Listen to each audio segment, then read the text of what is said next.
Atas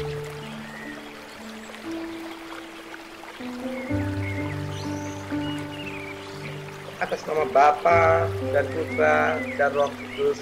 Amin. Maria diberi kabar oleh malaikat Tuhan, wanita mengandung penuh. Salam Maria, penuh rahmat, Tuhan sertamu. Terpujilah engkau di antara wanita, dan terpujilah buah tubuhmu Yesus. Santa Maria, Bunda Allah, doakanlah dosa ini sekarang dan waktu kami mati. Aku ini hamba Tuhan, berjadilah padaku menurut perkataanmu. Salam Maria, penuh rahmat, Tuhan sertamu. Terpujilah engkau di antara wanita, dan terpujilah buah tubuhmu Yesus. Santa Maria, Bunda Allah, doakanlah dosa ini sekarang dan waktu kami mati. Sabda sudah menjadi daging dan tinggal di antara kita. Salam penuh rahmat, Tuhan sertamu. Terpujilah engkau di antara wanita, dan terpujilah engkau dan terpujilah Yesus. Santa Maria, Bunda Allah, doakanlah kami berdosa sekarang dan waktu kami mati. Doakanlah kami, ya Santa Bunda Allah, supaya kami dapat menikmati janji Kristus. Ya Allah, karena kabar malaikat kami mengetahui bahwa Yesus curahkanlah rahmat ke dalam hati supaya kami sahabat salibnya kami bawa pada kematian yang mulia, sebab dialah Tuhan pengatara kami. Amin. Terima kasih, puji syukur kepada Tuhan yang Maha Kuasa. Kami kita semua telah diberikan kesempatan untuk istirahat tadi malam dengan baik, dan diberikan kesempatan pagi hari ini menyambut pagi yang cerah yang Kau berikan kepada kami. Dan hari ini kami berkumpul bersama di dalam mencari dan sabda-sabdamu untuk memperdalam iman kami. Dan hari ini kami akan membahas suatu hal yang luar biasa tentang kehidupan, tentang arwah-arwah yang keluarga kami. Mudah-mudahan refleksi dari pelajaran yang kami dapatkan dari Romo Gunawan pada pagi hari ini menambah iman kami, memberikan kami kekuatan yang baru untuk menghadapi ziarah kami ini. Tuhan berkati, urapi Romo Gunawan, biarlah segenap yang keluar dari hati, pemikiran, dan mulutnya adalah karunia Engkau yang keluar, sehingga memberikan kami kemudahan untuk menangkap semua sabda dan pelajaran pada pagi hari. Terima kasih Tuhan, semua ini kami sampaikan pada Tuhan kami Yesus Kristus pengantara kami. Amin. Dan mohon untuk Romo memberikan kami pengajaran yang luar biasa pada pagi hari. Terima kasih. Di Senin yang lalu kita bicara soal misa arwah, kenapa orang Katolik mendoakan arwah. Dan saya mencari di seluruh kitab suci, itu tidak pernah ada sebuah larangan. Yesus sendiri tidak pernah melarang. Jangan mendoakan arwah orang beriman. Jangan mendoakan orang-orang yang sudah meninggal, itu tidak pernah ada. Tetapi untuk mencari teks-teks yang menyatakan atau menyarankan atau tertulis bahwa mendoakan orang mati itu ada di dalam kitab suci, itu lebih banyak daripada larangan. Jadi yang melarang itu siapa sebetulnya? Manusia. Manusia yang mana itu ya? Nah, kita juga nggak tahu awal mulanya dari mana. Mungkin karena memang tradisi gereja yang sudah berabad-abad itu hidup di dalam kehidupan Katolik, Kristiani, dan di dalam semua budaya. Itu tiba-tiba pada abad ke-16 itu ada satu pendapat yang berbeda. Karena tradisi gereja itu mulai dihilangkan dan mulai dihapus. Sehingga tidak ada lagi tradisi gereja. Bahkan beberapa teks kitab suci itu ditafsirkan dengan beraneka ragam. Misalnya ketika orang mendoakan orang mati selalu berhubungan dengan hari kiamat atau akhir zaman atau semacam itu. Sehingga pemahaman tentang akhir zaman pun itu sangat beragam. Ada orang yang mengatakan akhir zaman itu nanti setelah ada bumi bergoncang, langit kelap-kelap, lalu gempa bumi, ada perang, ada macam-macam. Sehingga pada saat ada peristiwa-peristiwa yang sangat besar, mengerikan, itu orang semua kemudian mengatakan akhir zaman kiamat sudah mau datang. Misalnya tahun 98 itu begitu besar peristiwa yang dihadapi oleh orang-orang Jakarta, Indonesia, orang mengatakan kesimpulan bahwa kiamat sudah mau datang. Ya, tahun 2000 kiamat.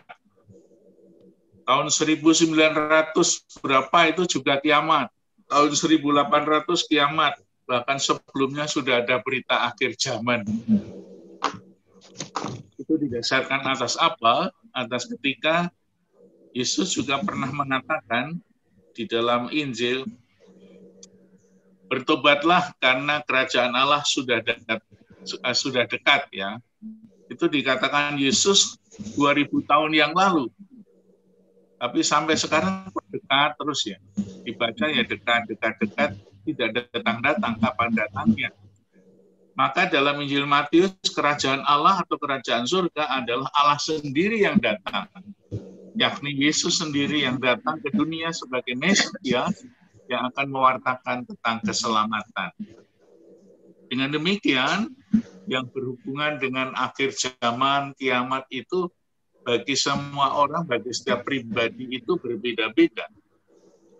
Saat ini dunia pewayangan lagi berduka. Karena apa? Kiseno seorang yang terkenal luar biasa, jutaan umat yang menyenang tiba-tiba saja. Kemarin sore masih mayang, tapi tiba-tiba malamnya meninggal. Saya pada waktu itu memang sudah batin dalam hati kita, dalam hati saya. Ini orang tiap hari mayang, tiap malam tidak pernah tidur. Tidurnya hanya berapa jam. Waduh, khawatir kalau ini masih muda, nanti dia meninggal. Ya, bayangkan itu bukan hanya 1-2 hari, bertahun-tahun itu dia melek dan bersuara, nyanyi, kaki, tangan, itu semua bergerak dan beraktivitas. Mungkin kalau semua tubuh kita itu dipaksakan, memang akan semacam itu. Dan dia masih usianya 48 tahun. Nah, di dalam pewayangan kadang-kadang dia juga ngomong, hidup kita ini kan, katanya dia, hidup ini kan kitanya nunggu mati saja.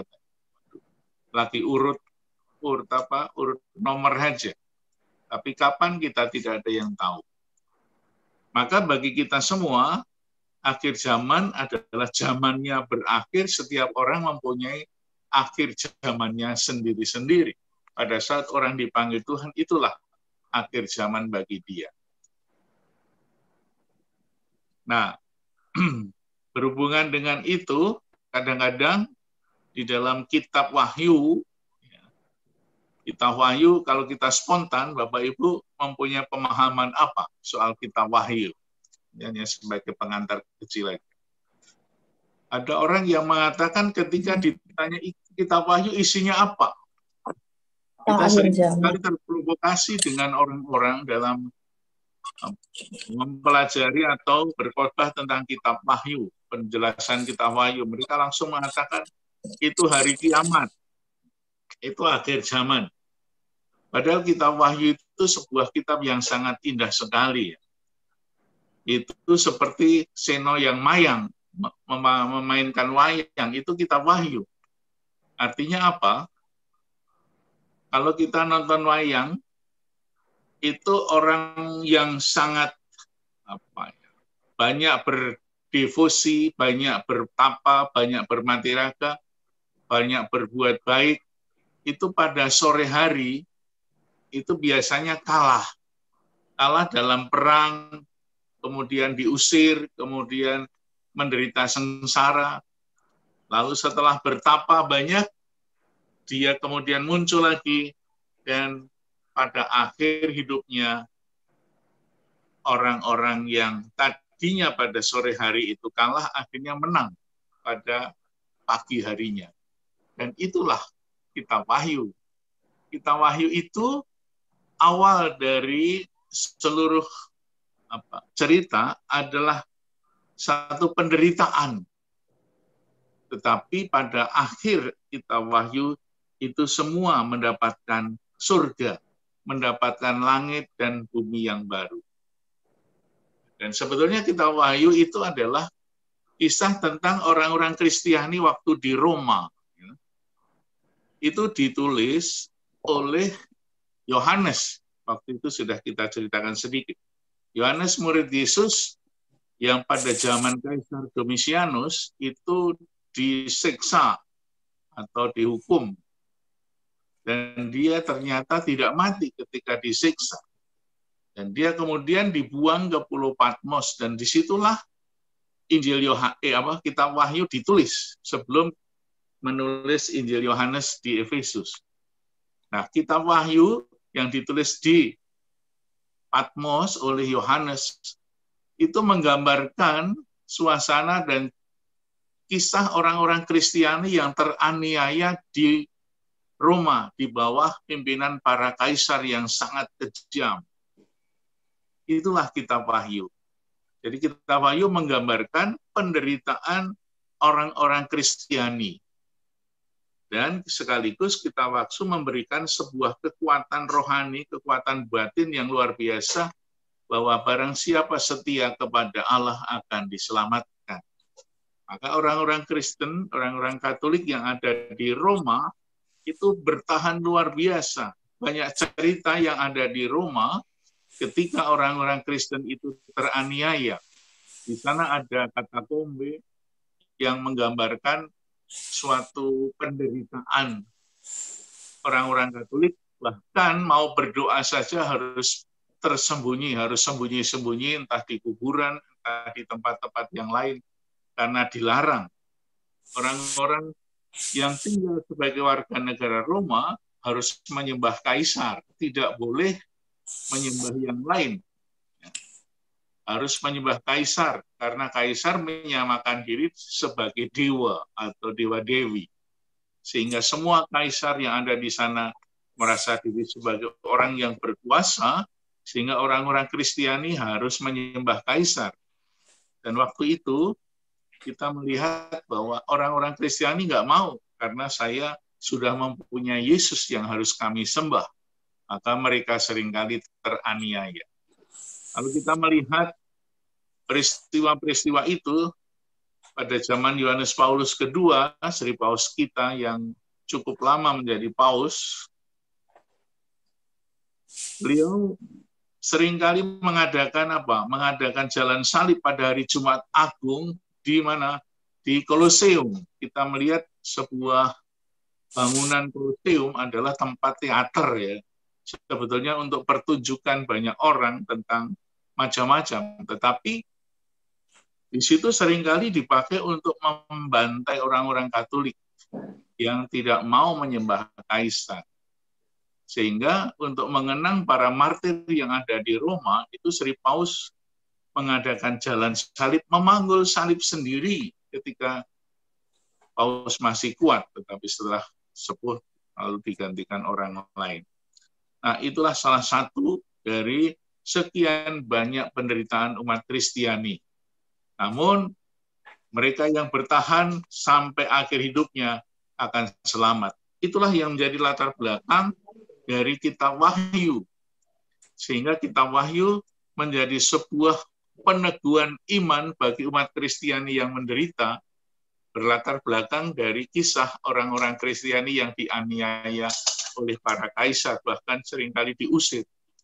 Kita ingat dua orang suami istri, namanya Priska dan Aquila, itu suami istri yang tinggal di Roma, tinggal di Italia.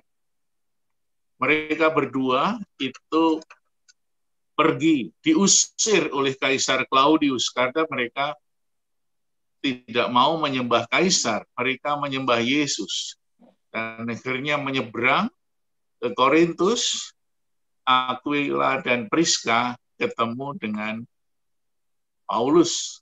Kebetulan hobinya sama-sama membuat tenda, hobi membuat tenda, sehingga mereka berjalan bersama-sama dari Korintus, lalu bekerja sama membuat tenda sampai ke Efesus. Disitulah kemudian Paulus berpisah pergi ke Antioquia. Itulah latar belakang dari kitab Wahyu. Sehingga orang yang mengatakan bahwa akhir zaman itu sudah dekat dan itulah tanda-tandanya ketika Pompeius itu hancur luar biasa di sekitar Napoli, itu orang di sana juga menganggap bahwa kiamat sudah datang sebentar lagi. Dan perang dunia pertama dan kedua yang hancur-hancuran itu dahsyat lagi. Nah, oleh karena itu kitab Wahyu bukanlah ramalan akhir zaman, tetapi itu menjadi peneguhan iman bagi umat Kristiani, bagi kita semua saat kita mendapatkan tantangan dan cobaan, bahwa bersama dengan Yesus kita tetap setia sampai akhir. Dan pada bab 21-22 kitab Wahyu kita melihat di sana akan ada langit dan bumi yang baru dan kita akan dimuliakan. Maka sehubungan dengan sekarang peringatan arwah, masa depan bukan menjadi sebuah yang menakutkan. Kadang-kadang membaca kitab Wahyu katanya takut. Padahal kitab Wahyu itu termasuk kanon gereja. Bahkan dalam Perjanjian Baru menjadi penutup dari seluruh kitab suci. Sehingga kitab Wahyu termasuk kitab suci. Kitab suci adalah Injil, kabar gembira.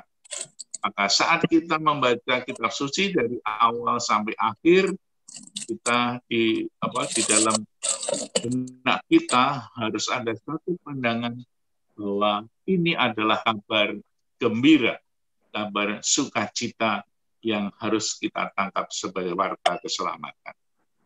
Bahkan kalau kita melihat khotbah Yesus tentang akhir zaman, misalnya Matius 24, lalu Markus 13, sekarang itu semua adalah simbol-simbol yang bernuansa apokalips.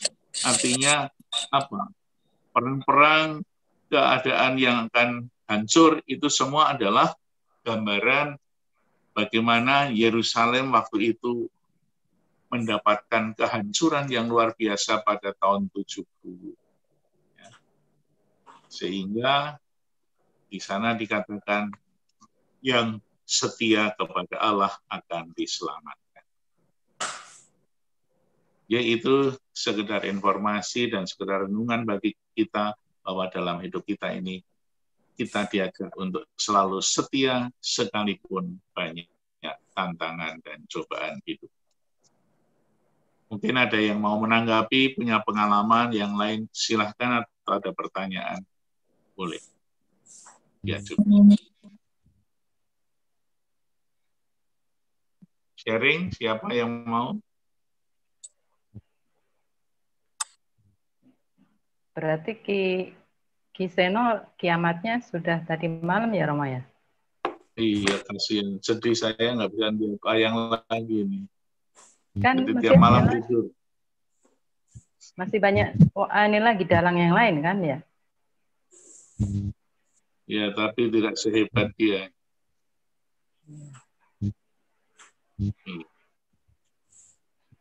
Sudah akhir zamannya. Ya. Oh, jadi kematian itu yang disebut akhir zaman gitu, Romo? Bagi saya begitu, bahwa zamannya sudah berakhir. Sekarang zamannya Pak Harto sudah berakhir, gitu, karena sudah lengser, sudah mukswo, bahasa wayangnya mukswo. Gimana? Diana mau sharing? Enggak. Sharing. Ya, kita zamannya Jokowi sekarang ini. Bukan zamannya Pak Harto lagi. Zamannya Pak Harto sudah berakhir.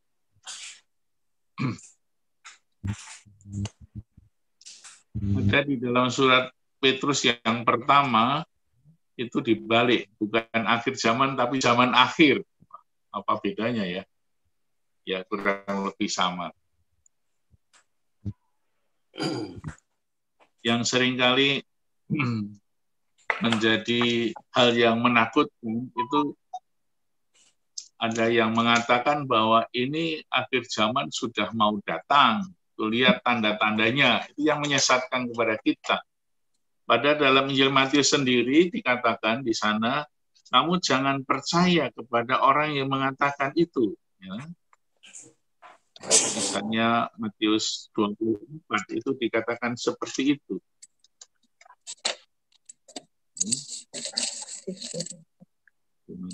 Pernah dengar ya, bab 24. Di sana dikatakan, ada yang mengatakan Mesias ada di sana, Mesias ada di sini. Jangan kamu percaya. Karena tidak ada seorang pun yang tahu, menurut Matius dan Markus, tidak ada seorang pun yang tahu kapan itu akan terjadi. Malaikat pun tidak tahu. Anak Allah pun tidak tahu. Hanya Bapa yang mengetahui. Itu dikatakan di sana, sehingga kalau ada orang mengatakan, beberapa kali itu dikatakan bahwa akhir zaman, kiamat sudah datang, lalu orang mengumpulkan banyak orang, itu yang beberapa kali terjadi, bukan? Iya. Orang sudah berkumpul, ayo kita di sini, karena akhir zaman sudah datang, lalu mengumpulkan segala hartanya, lalu bunuh diri bersama. Lalu yang mengumpulkan tidak bunuh diri, tetapi mengambil barang-barang yang dikumpulkan itu dibawa lari. Itulah seringkali penipuan-penipuan beralasan tentang kitab suci bahwa akhir zaman sudah datang. Maka kalau ada orang yang mengatakan, awas, ayo kita bertobat. Bertobat itu bukan soal akhir zaman, tapi setiap hari kita diajak untuk bertobat. Tetapi bahwa akhir zaman akan datang, itu menjadi berita berkali-kali yang tidak pernah terjadi.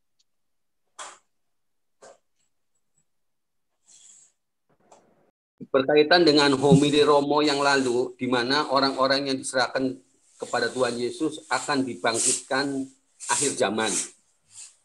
Kemudian juga yang Romo katakan konsep Jawa mati itu ada mati utomo, mati madyo, mati sudro. Nisto. Nah, ya, mati nisto. Nah, maksud saya gini, tadi yang berkaitan dengan penjelasan Romo akhir zaman itu, nah, bagaimana dengan orang-orang yang mati yang akan dibangkitkan akhir zaman itu, apakah itu yang termasuk orang-orang yang mati madyo atau mati nisto, sedangkan orang yang mati utomo itu langsung diterima di sana, atau bagaimana, Romo? Itu penjelasannya bagaimana ya, Romo, ya? Nanya dong, mati madyo, mati nisto itu apa, Mo? Oh, ini nggak ikut homilinya nih. Mati utomo, utama bahasa Jawa itu tidak bisa diterjemahkan dengan utama. Ya. Utama itu ada orang yang berjuang seperti para martir, para kudus, itu berjuang untuk membela sebuah kebenaran. Dengan iman yang luar biasa, setia dalam Tuhan meskipun harus teraniaya. Ya, kan banyak orang berjuang seperti itu. Mati madyo itu mati yang biasa, sakit, menjadi tua, itu mati madyo. Mati nisto itu orang yang bunuh diri. Ya, orang yang sudah tidak punya pengharapan lagi, kemudian terjun dari lantai berapa. Dan kadang-kadang ada satu pandangan bahwa dulu itu kalau ada orang mati bunuh diri, itu tidak boleh ada misa untuk orang mati itu. Itu zaman dulu. Kemarin masih ada yang tanya, Romo kalau orang bunuh diri boleh Boleh misa. Umat berkumpul berdoa apa enggak? Gitu aja. Zaman dulu enggak boleh. Tetapi sekarang ini ada satu pandangan yang baru, bukan sekarang ya, tapi sudah beberapa tahun yang lalu. Itu bahwa orang yang bunuh diri itu kan keluarganya sedih sekali, kan? Sudah menderita, orang yang dicintai bunuh diri, lalu orang-orang pada nggak datang, romonya nggak datang, kan semakin terkucil orangnya. Maka sekarang ini pandangannya adalah orang yang kita doakan, orang yang banyak dosa justru semakin harus kita doakan. Mungkin bunuh diri terpaksa. Lebih-lebih kita memperhatikan keluarga yang berduka, keluarga yang sedih. Mereka susah sedih, kita nggak datang lagi. Umatnya nggak ada yang datang. Nah, oleh karena itu, saya sudah 3 kali ini selama jadi romo itu berdoa di depan orang yang bunuh diri. Karena saya mengingat satu peristiwa yang diceritakan oleh Santo Yohanes Maria Vianney. Dia punya pandangan, punya visi, intuisi dalam dirinya, bahwa ketika ada orang yang bunuh diri jatuh dari jembatan yang sangat tinggi, itu Yohanes Maria Vianney mempunyai satu visi bahwa orang itu sudah bertobat ketika berada di tengah-tengah sebelum jatuh di bawah jembatan itu. Maka kemungkinan orang itu bisa bertobat saat dia menjadi sadar bahwa sebelum jatuh bunuh diri itu ingat akan imannya, lalu sampai bawah ya sudah mati. Oleh karena itu kita tidak boleh menghakimi orang yang bunuh diri, siapa tahu dia juga sudah bertobat sebelum dia meninggal.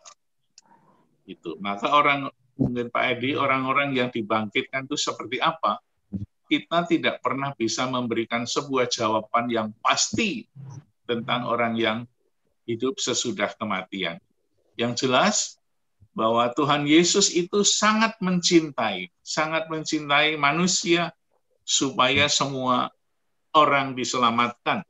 Seperti di dalam Injil Yohanes bab 6 ayat 37 sampai 40 itu kan dikatakan begitu.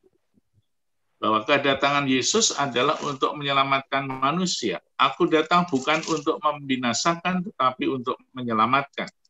Dan di sana dikatakan dalam ayat 37 dan seterusnya, sebab aku telah turun dari surga bukan untuk melakukan kehendakku, tapi untuk melakukan kehendak Dia yang telah mengutus aku. Kehendaknya itu apa? Supaya dari semua yang telah diberikan kepadaku, jangan ada yang hilang, tapi supaya ku bangkitkan pada akhir zaman. Ini ada kata akhir zaman di sini. Jadi suatu saat akhir zaman itu kapan akan dibangkitkan, berarti setiap orang yang meninggal itu akan dibangkitkan oleh Tuhan. Ya. Kemarin ada masih hidup di dunia, ada di api penyucian, kemudian ada yang masuk surga. Api penyucian bukan sebuah hukuman masuk neraka, ya, itu beda. Api penyucian bukan sebuah tempat neraka, tetapi orang yang masih harus mengalami pemurnian untuk siap masuk surga. Ya, nanti kita tunggu Pak Edi ya dibangkitkannya. Ya, dalam iman, tadi Pak Renaldi, iman, harapan, dan kasih ya Pak. Itu semua menjadi pegangan hidup kita, bahwa kita mempunyai iman, pasti punya pengharapan akan dibangkitkan, karena kita mewartakannya di dalam kasih Kristus. Amin. Amin. Atas nama Bapa dan Putra dan Roh Kudus. Amin. Tuhan Yesus, Allah Bapa di surga, Engkau telah memberikan pelajaran kepada kami. Biarlah kami maknain semua yang kami bicarakan pada pagi hari ini. Di dalam kami menyongsong masa akhir zaman kami. Bukan fisik meninggalnya, tetapi adalah akhir zaman yang terjadi dalam aktivitas kami hari-hari. Di dalam menjalankan roda kehidupan kami, perziarah kami di dunia pada hari ini, hari esok, muncul banyak pergolakan, penindasan, keterpurukan mental, moral kami, dan kadang-kadang fisik, baik di keluarga, baik di society kami, maupun di masyarakat luas. Kami berharap Tuhan Yesus yang ada dalam diri kami menjadikan kami pupuk, menyiram kami iman, harapan kami, sehingga kami dapat menjalankan kehidupan kami pada hari-hari ini. Akan berbuah yang memberikan sukacita kepada diri kami sendiri dan kepada orang-orang di sekitar kami. Tuhan Yesus, doa ini kami sampaikan pada Tuhan kami, Yesus Kristus pengantara kami. Amin. Dan terima kasih kepada Pak Romo Gunawan, kami mohon berkat untuk menggenapi aktivitas kita pada pagi hari ini. Silakan Romo, mohon berkatnya Romo. Tuhan sertamu, Dan sertamu juga. semoga kita semua dikuatkan oleh berkat Allah yang Maha Kuasa, Bapa, Putra, dan Roh Kudus. Amin. Terima kasih, Romo. Terima kasih, Terima kasih, Romo.